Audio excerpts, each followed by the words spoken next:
Please subscribe for more. Arcana Restored. Form the first.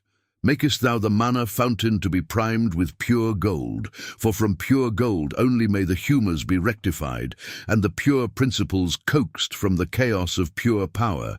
Droppest thou then the pure gold upon the surface of the mana fountain.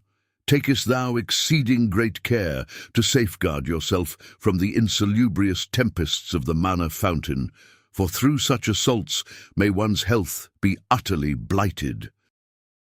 Form the second.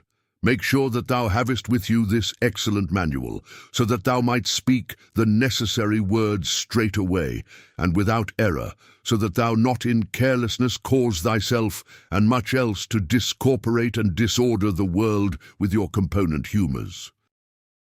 Form the third.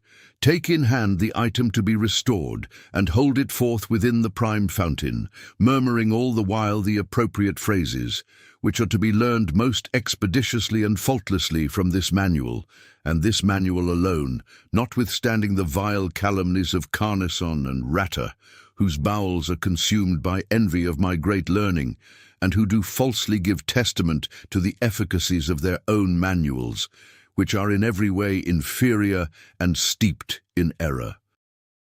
Form the fourth. Proceed instantly to heal thyself of all injuries, or to avail yourself of the healing powers of the temples and healers, for though the agonies of Manacost must be borne by any who would restore a prized arcana to full potency, yet it is not wise that suffering be endured unduly, nor does the suffering in any way render the potency more sublime, notwithstanding the foolish speculations of Carnison and Ratter, whose faults and wickednesses are manifest even to the least learned of critics. The end. Please subscribe for more.